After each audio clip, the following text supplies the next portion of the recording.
သတင်းကတော့ကျွန်တော်တို့ဒီ online ပေါ်မှာကော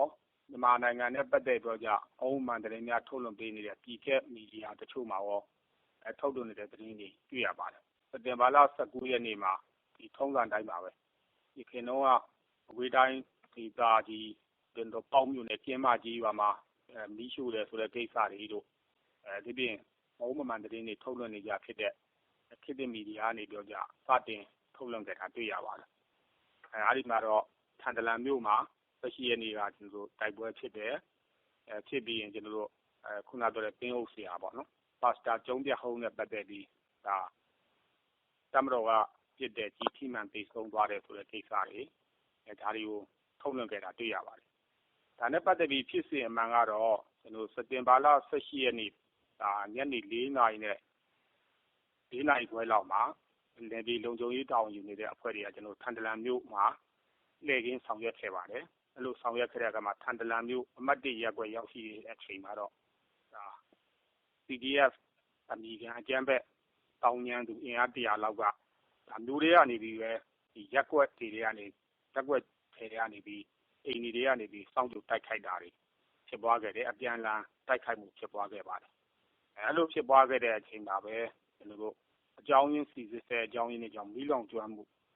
ဖြစ်ပွားခဲ့တယ်နေအိမ်20လုံးတဲ့စောက်လုပ်ရေးဦးစီးဌာနပိုင်းလိုင်းဦးစီးရိပ်သာသုံးတပ်အဆောက်အုံမီးလောင်ကျွမ်းမှုဖြစ်ပွားခဲ့ကြောင်းသိရပါတယ်အဲဒီမီးလောင်မှုဖြစ်ပွားတဲ့နေရာကိုဒီလိုထန်တလန်မြို့အမှတ်2ရပ်ကွက်မှာနေထိုင်တဲ့ထန်တလန်ရာပြည့်နှစ်ချင်းအတင်းတော်ကတင်းအုပ်ဆရာပါစတာတုံးပြဟုံးကညနေ6နာရီလောက်မှာသူ့အိမ်ကနေပြောကြဆိုင်ကယ်နဲ့ထွက်ခွာပြီးတော့ကြ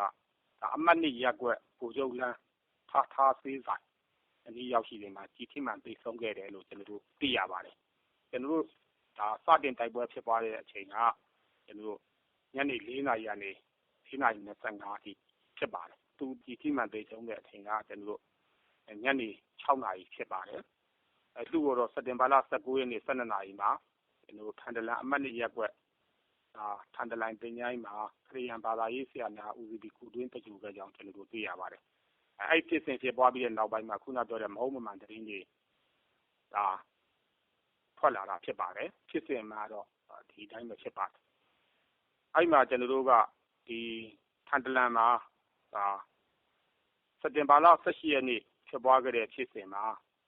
CDF အမိခံကျန်းအဖွဲ့တွေကထန်တလန်မြို့တွင်းမှာရှိတဲ့လူနေအိမ်တွေကိုအကာအကွယ်ယူပြီးတော့ကျွန်တော်လုံခြုံရေးတပ်ဖွဲ့ဝင်တို့ပြစ်ခတ်တဲ့ဖြစ်စဉ်ဖြစ်ပါတယ်ကျွန်တော်တို့ဒီထိမှန်သိဆုံးခြင်းနဲ့ပတ်သက်ပြီးထပ်မံစုံစမ်းစစ်ဆေးရရှိပါတယ်ဒီနေရာမှာနော်တပ်မတော်ကပြစ်ခတ်တယ်ဆိုပြီးတစ်ဖက်သက်ဆွဆွဲတာတွေပြီးရင်မဟုတ်မှန်သတင်းတွေပေါ့နော်လက်စွပ်တွေယူသွားတဲ့နာရီတွေယူသွားတယ်ဆိုတော့မဟုတ်မှန်သတင်းတွေထုတ်လွှင့်နေတာတွေ့ရပါတယ်ဒီထုတ်လွှင့်ချက်တွေနဲ့အတူကျွန်တော်တို့ပါပါတော့ချင်းပြည်နယ်ချင်းခရီးရန်ဖွဲ့စည်းကစက်တင်ဘာလ19ရက်ရက်စွဲနဲ့လည်းသဘောထားထုတ်ပြန်ခဲ့တဲ့အကြောင်းအရာတွေတွေ့ရတယ်ကချင်နှစ်ချင်းခရီးရန်ဖွဲ့စည်း KBC ကလည်းဒါတွေကိုဒီတို့ရဲ့သဘောထားထုတ်ပြန်ချက်တွေထုတ်လွှင့်နေတာကိုကျွန်တော်တို့တွေ့ရပါတယ်အဲ့ဒီထဲမှာတော့ကျွန်တော်တို့ခုနပြောတဲ့တပ်ဖြတ်အားဓာတွေဘာသာရေးအဆောက်အအုံကိုပျက်စီးစေခြင်းတို့ဒီလိုမျိုးဆွဆွဲချက်တွေဆွဆွဲထားတာတွေ့ရပါတယ်ခုနပြောတဲ့သင်းအုပ်ဆရာသိချုံလာခြင်းကတော့ခုနပြောတဲ့အကြောင်းအရာတွေကြောင့်ဖြစ်တယ်ဒီနေရာမှာကျွန်တော်ပြောချင်တာကတော့ဒီ NUG CRPH တို့အကြမ်းဖက်အဖွဲ့တွေအနေနဲ့ဒီမြန်မာနိုင်ငံတဝန်းလုံးမှာမငြိမ်မသက်ဖြစ်အောင်တည်ငြိမ်အေးချမ်းမှုထိခိုက်အောင်အတွက်သူတို့ဆောင်ရွက်လျက်ရှိတယ်။လာဇာမိုင်း9ရက်နေ့တုန်းကပို့ပြီးတော့ပြိပက္ခတွေဖြစ်ပွားလာအောင်မြောက်ပင့်ပေးတဲ့ကြေညာချက်မျိုးထုတ်ခဲ့တာရှိတယ်။အဲဒီနောက်ပိုင်းမှာလည်းဒီချင်းပြည်နယ်တချို့နေရာတွေမှာမငြိမ်မသက်မှုတွေပိုဖြစ်ပွားလာတာတွေ့ရပါတယ်။ထန်တလန်ဘက်မှာဆိုရင်တော့အဲဒီချင်းဘက်မှာဆိုရင်တော့ကျွန်တော်တို့တပ်မတော်နဲ့မြန်မာနိုင်ငံရဲတပ်ဖွဲ့စခန်းတစ်ခုဖြစ်တဲ့လုံလဲစခန်းကိုကျန်းဘက်400လောက်နဲ့ဝိုင်းတိုက်တဲ့ဖြစ်စဉ်မျိုးတွေရှိခဲ့တာကိုတွေ့ရပါတယ်။ကျွန်တော်တို့အနေနဲ့ဒီအနေနဲ့ပတ်သက်ပြီးခုနောက်ပိုင်းမှာချင်းနှစ်ချင်းခရီးရန်အဖွဲ့ချုပ် CBC တို့ကချင်နှစ်ချင်းခရီးရန်အဖွဲ့ချုပ် KBC တို့ရဲ့ထုတ်ပြန်ချက်တွေကိုလည်းတွေ့ရပါတယ်။ဒီထုတ်ပြန်ချက်တွေနဲ့ပတ်သက်တော့ကျွန်တော်ပြောချင်တာရယ်ခုနပြောတဲ့အဖြစ်မှန်ပေါ်မှာကျွန်တော်ပြောချင်တာရတော့ အဓိကတော့ဒီဘာသာရေးဘက်ကိုဥတည်နေတာကိုသိရပါတယ်ဒါအန္တရာယ်များတဲ့အလုပ်တစ်ခုပဲဖြစ်ပါတယ်အန္တရာယ်အလွန်များတဲ့အလုပ်တစ်ခုပဲဖြစ်ပါတယ်ဒါတွေကမလုံဆောင်တဲ့လုပ်ငန်းတွေပဲဖြစ်ပါတယ်ကျွန်တော်တို့ဒါမြန်မာနိုင်ငံမှာ2008ခုနှစ်ဖွဲ့စည်းပုံအခြေခံဥပဒေဒါပုံမှန်34အရာတော့လွတ်လပ်စွာကိုးကွယ်စောင့်တည်နိုင်တဲ့အခွင့်အရေးကိုအညီအမျှရရှိပြီးဖြစ်ပါတယ်ဒါအပြင်ဘာသာရေးနဲ့ပတ်သက်လာလို့ရှိရင်အခြေခံဥပဒေမှာပုံမှန်361ပုံမှန်362တို့အရာပုံမှန်362ပုံမှန်363ပေါ့အဓိကတော့အဲ့မှာအဓိကပါပြီးဖြစ်ပါတယ်နိုင်ငံတော်ဒီခရစ်ယာန်ဘာသာသာသနာအစ္စလာမ်ဘာသာသာသနာဟိန္ဒူဘာသာသာသနာနဲ့နတ်ကိုးကွယ်သောဘာသာတို့ကိုဖွဲ့စည်းပုံအခြေခံဥပဒေအာဏာတည်သောနေ့၌နိုင်ငံတော်တွင်ရှိနေတဲ့ကိုးကွယ်ရာဘာသာများဖြင့်အသိအမှတ်ပြုပြီးလို့ပုံမှန်360မှာပြဋ္ဌာန်းထားပြီးဖြစ်တယ်ပုံမှန်363မှာတော့နိုင်ငံတော်ဒီအသိအမှတ်ပြုထားသောဘာသာသာသနာများကိုတတ်နိုင်နေများကူညီစောင့်ရှောက်ပြီးလို့ကျွန်တော်တို့ဒါအတိအလင်းပြဋ္ဌာန်းပြီးဖြစ်ပါတယ်ကျွန်တော်မြန်မာနိုင်ငံဟာတိုင်းသားလူမျိုးပေါင်းစုံကိုးကွယ်ရာဘာသာပေါင်းစုံနဲ့ဖွဲ့စည်းတည်ဆောက်ထားတဲ့ပြည်ထောင်စုနိုင်ငံဖြစ်ပါတယ်ဒီဖြစ်စဉ်တစ်ခုကိုအခြေခံပြီးဘာသာရေးတွေးခွဲမှုပေါ့ဘာသာရေးပြိပက္ခအပြင်ဖန်တီးလာတယ်လို့ကျွန်တော်တို့မြင်ပါတယ်ဒါနဲ့ပတ်သက်ပြီးမလုံဆောင်တဲ့လုပ်ငန်းတစ်ခုဖြစ်လဲပြောချင်ပါတယ်နိုင်ငံတော်အနေနဲ့ကောကမ္ဘာတော်အနေနဲ့ကောကနိုင်ငံတော်ဝန်ကြီးချုပ်ဗိုလ်ချုပ်မှူးကြီးမင်းအောင်လှိုင်ကအစိုးရအဖွဲ့မဖြစ်ခင်ကတည်းကအတိုင်းဘာသာပေါင်းစုံကိုဒါအားပေးတာလေဘာသာပေါင်းစုံနဲ့ပတ်သက်ပြီးထောက်ပံ့ကူညီမှုတွေဆောင်ရွက်လျက်ရှိပါတယ်ဘာသာသာသနာနဲ့ပတ်သက်ပြီးအားပေးတာတွေဘာသာသာသနာနဲ့ပတ်သက်ပြီးဆောင်ရွက်တာတွေဒါအားပေးတာတွေကျွန်တော်တို့လှုပ်ဆောင်လျက်ရှိပါတယ်အဲ့လိုလှုပ်ဆောင်လျက်ရှိတဲ့နေရာမှာကျွန်တော်တို့အနေနဲ့တမတော်ကာဝေးချုပ်လက်ထက်ကတိုင်းခီးစဉ်တွေတမတော်ကာဝေးချုပ်လက်ထက်ကတိုင်းဘာသာရေးဆိုင်ရာအခမ်းအနားတွေမှာဒါအမြဲတမ်းတွားရောက်တက်ရောက်တာတွေတမတော်ကနေပြီးအားပေးကူညီတာတွေဒါဆောင်ရွက်လျက်ရှိပါတယ်တမတော်ကာဝေးချုပ်အနေနဲ့လည်းတာဝန်ထမ်းဆောင်နေခြင်းကာလကနေလက်ရှိကာလအထိနိုင်ငံအတွင်းမှာကျွန်တော်ဒေတာအနှံ့ပြားတွားရောက်တဲ့အချိန်မှာဘာသာရေးလူမျိုးရေးခွဲခြားမှုရှိပဲနဲ့သက်ဆိုင်ရာဘာသာရေးအသင်းအဖွဲ့ခေါင်းဆောင်တွေဟိုတွေ့ဆုံတာတွေကူညီထောက်ပံ့တာတွေဒါဆွေးနွေးတာတွေကိုကျွန်တော်အချိန်များစွာဆောင်ရွက်ခဲ့ပါတယ်အဲလိုမျိုးဆောင်ရွက်တဲ့အခါမှာတမတော်ကာဝေးချုပ်အနေနဲ့ပေါ့နော်ခရစ်စမတ်အချိန်တိုင်းမှာရန်ကုန်ဘိုးတထောင်မှာပြည်စိတ်မေရီကတည်တဲ့ဖျားရှိခိုးကြောင်းပေါ့နော်အများအားရောက်ရှိပါတယ်အဲဒီကိုတော့ခရစ်စမတ်နေ့တိုင်းလောက်မှာရောက်ရှိပါတယ်အဲဒီမှာကျွန်တော်တို့ဒါအများအားကျွန်တော်တို့ခရစ်စမတ်ပွဲတော်နေ့တိုင်းမှာခရစ်စမတ်ပွဲတော်နဲ့ပတ်သက်ပြီးလောက်ခွင့်ပြစကားများဒါအများအားကျွန်တော်တို့ပြောဆိုခဲ့ပါတယ်တိုက်ထဲကကျွန်တော်တို့တိမဖွယ်ရာလေးတစ်ခုနိုင်ငံတော်ဝန်ကြီးချုပ်ပြောခဲ့တဲ့တိမဖွယ်ရာလေးတစ်ခုကိုသူ့ရဲ့မူရင်းစကားအတိုင်းကျွန်တော်တို့ပြန်ပြောချင်ပါတယ်ဒါတော့ကျွန်တော်တို့မြန်မာနိုင်ငံမှာခရစ်ယာန်ဘာသာဝင်3.2 သန်းခန့်ရှိပြီးလူဦးရေရဲ့6%ခန့်ရှိပါတယ်မြန်မာနိုင်ငံရဲ့လူဦးရေအများဆုံးကိုးကွယ်ရာဗုဒ္ဓဘာသာနဲ့အတူခရစ်ယာန်မွတ်စလင်ဟိန္ဒူနဲ့အခြားဘာသာဝင်များဟာနှစ်ပေါင်းများစွာကြတဲ့အတိုင်းအချင်းချင်းစီလုံးညီညွတ်စွာအမိနိုင်ငံတော်ကောင်းကျိုးကိုဆောင်ရွက်ခဲ့ကြတာဖြစ်ပါတယ်ဘာသာတရားအသီးသီးရဲ့မွန်မြတ်တဲ့အဆုံးအမတွေအောက်မှာဤရင်းအကိုမောင်ရင်းနှမစိတ်ဓာတ်အစဉ်လာကောင်းတွေနဲ့နေထိုင်လျက်ရှိကြပါတယ်ကျွန်တော်တို့နိုင်ငံရဲ့ဖွဲ့စည်းပုံအခြေခံဥပဒေ2008ခုနှစ်ပုံမှန်360နဲ့363တို့မှာဘာသာရေးလွတ်လပ်ခွင့်နဲ့ကူညီဆောင်ရှောက်မှုတို့အတွက်အာမခံပေးထားပြီးဖြစ်ပါတယ်ဒါကြောင့်ဘာသာရေးကိုအသုံးချပြီးကျွန်တော်တို့နိုင်ငံသူနိုင်ငံသားအချင်းချင်းစီလုံးမှုပြိုကွဲအောင်လှုံ့ဆော်နေကြတွေကိုအားလုံးခရူးပြုရမှာဖြစ်ပါတယ်လို့ဒါ2019ခုနှစ်ကျွန်တော်တို့ဒါခရစ်စမတ်နေ့မှာဒါပြောကြားခဲ့ပါတယ်ဒါလေးတွေကိုဒီ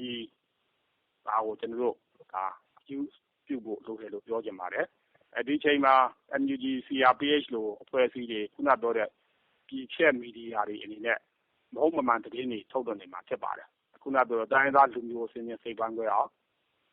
နောက်ဆုံးမှာဘာသာတရားအချင်းချင်းစိတ်ပန်းခွဲအောင်ဒါတွေကိုလှုပ်ဆောင်နေမှာဖြစ်ပါတယ်ဒါတွေကိုသတိချက်ဖို့လိုတယ်လို့ပြောချင်ပါတယ်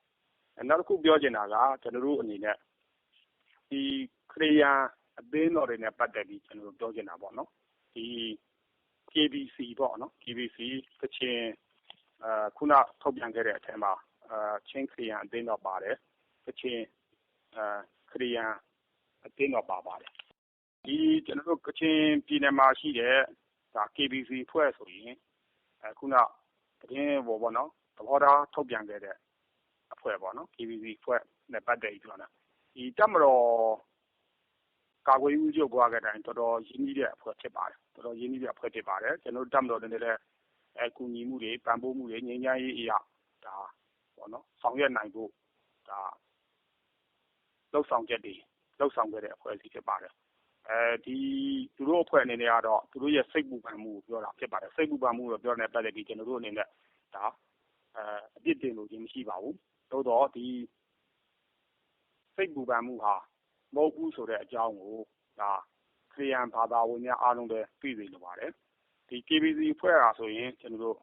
ကချင်ပြည်နယ်အတွင်းမှာမိုင်းရှင်းရေးလုပ်ငန်းတွေနဲ့ပတ်သက်ပြီးတော့ကူညီပေးဖို့တမတော်ကာကွယ်ရေးလက်ထက်ကြတဲ့အတိုင်းကျွန်တော်တို့အကူအညီတောင်းခဲ့ပါတယ်ကျွန်တော်တို့အနေနဲ့ကလည်းတိုက်ပွဲရှောင်ပြည်သူတွေမိမိနေရပြန်လည်နေထိုင်စေရေးမိုင်းရှင်းရေးလုပ်ငန်းတွေကိုဆောင်ရွက်ပေးခဲ့ပါတယ်အောင်မြင်မှုများလည်း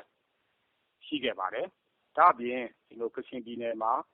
ဒါအကြောင်းမျိုးကြောင့်ပျက်စီးမှုတွေဖြစ်ခဲ့တဲ့ခရီးယန်ဖျားရှိခိုးကျောင်းတွေရှမ်းပြည်နယ်မြောက်ပိုင်းပေါ့ပြင်ပြည့်နေရာတွေမှာရှိတဲ့ခရီးယန်ဘာသာရေးကျောင်းတွေကိုပြန်လည်ပြုပြင်ပေးခြင်းတွေကိုကျွန်တော်တို့တပ်မတော်အင်ဂျင်နီယာအဖွဲ့ကနေဆောင်ရွက်ပေးခဲ့တာတွေရှိပါတယ်ဒါတွေလည်းကျွန်တော်တို့အချိန်အားလျော်စွာသတင်းထုတ်ပြန်ခဲ့ပြီးဖြစ်ပါတယ်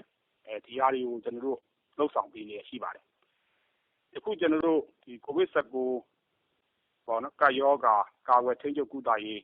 လုပ်ငန်းစဉ်တွေကိုဆောင်ရွက်တဲ့အခါမှာလည်းကျွန်တော်တို့အနေနဲ့လူမျိုးဘာသာလူဒန်းစားခွဲခြားမှုမရှိဘဲနဲ့ကျွန်တော်တို့တိုက်ပွဲချောင်စခန်းတွေ IDP ကမှာရှိတဲ့ပြည်သူလူထုတွေကျွန်တော်တို့ရခိုင်ပြည်နယ်မှာရှိနေတဲ့အင်္ဂလိပ်တွေအစားကာကွယ်ရေးထိုးနှံပေးခြင်းလုပ်ငန်းတွေဆောင်ရွက်လျက်ရှိပါတယ်ဒါအပြင်ကျွန်တော်တို့အနေနဲ့ဒီ EAO အဖွဲ့ကြီးပေါ့နော် EAO အဖွဲ့တွေပါဖေးထိုးနိုင်ရေးကျွန်တော်တို့ဆောင်ရွက်လျက်ရှိပါတယ်ကျွန်တော်မြန်မာနိုင်ငံဒီခုနပြောခဲ့သလိုလူမျိုးပေါင်းစုံတိုင်းသားလူမျိုးပေါင်းစုံဘာသာပေါင်းစုံနဲ့ဖွဲ့စည်းထားတဲ့နိုင်ငံဖြစ်တယ်ထို့အတူတပ်မတော်တွေလည်းတိုင်းသားလူမျိုးပေါင်းစုံကိုယ်ဝေယဘာသာအသီးသီးနဲ့ဖွဲ့စည်းထားတဲ့တပ်မတော်ဖြစ်ပါတယ်ကျွန်တော်တို့အဲမှာတပ်မတော်ထဲမှာတိုင်းသားလူမျိုးပေါင်းစုံလည်းရှိတယ်နော်မြန်မာနိုင်ငံရဲတပ်ဖွဲ့မှာလည်းအဲ့လိုပါတိုင်းသားလူမျိုးပေါင်းစုံရှိတယ်ကိုယ်ဝေယဘာသာအသီးသီးဘာသာပေါင်းစုံလည်းလွတ်လပ်စွာကိုယ်ကိုယ်ဝင်ပြုထားပြီးဖြစ်တယ်သက်ဆိုင်ရာဘာသာရေးအခမ်းအနားနေ့တွေမှာကျွန်တော်တိုင်းရင်းတပ်ဖွဲ့တွေအစသက်ဆိုင်ရာဘာသာဝင်တွေကိုသူတို့နဲ့ဘာသာရေးနဲ့ပတ်သက်တဲ့လုပ်ငန်းတွေဆောင်ရွက်နိုင်ဖို့အတွက်ကျွန်တော်အားပေးကူညီထောက်ပံ့မှုတွေဒါအများအားဆောင်ရွက်လျက်ရှိပါတယ်ဒါကြောင့်မလို့ကျွန်တော်ပြောချင်တာကတော့ခုနပြောတဲ့ NGG CRPH လို့အဖွဲ့တွေခုနပြောတဲ့ပြည်ပြက်မီဒီယာတွေကတော့ကျွန်တော်တို့နိုင်ငံအတွင်းမှာဒါလူမျိုးရေးခွဲခြားမှုတွေပုံမှန်ဖြစ်ပေါ်လာအောင်ဘာသာရေးခွဲခြားမှုတွေပုံမှန်ဖြစ်ပေါ်လာအောင်အများအားဆောင်ရွက်နေမှာဖြစ်ပါတယ်ဒီအဖြတ်လုပ်ငန်းတွေနဲ့ပတ်သက်ပြီးကျွန်တော်တို့ပြည်သူလူထုအနေနဲ့တိုင်းသားပေါင်းစုံအနေနဲ့ဘာသာတရားပေါင်းစုံအနေနဲ့လက်တွေ့ဖြစ်ပြနေတဲ့အခြေအနေမှန်တွေပြုလုပ်ခဲ့တဲ့အခြေအနေမှန်တွေကိုကြည့်ပြီးတော့ဒါအမှန်ကိုစဉ်းစားဆင်ခြင်နိုင်ဖို့ဘယ်သူကွဲထုံမကွဲအမြဲစည်းလုံးညီဆိုတဲ့ဆောင်ပုဒ်အတိုင်းပြည်တော်စုကိုတည်ဆောက်နိုင်ဖို့အတွက်ကျွန်တော်အနေနဲ့ဒါပြောလိုပါတယ်ကျေးဇူးတင်ပါတယ်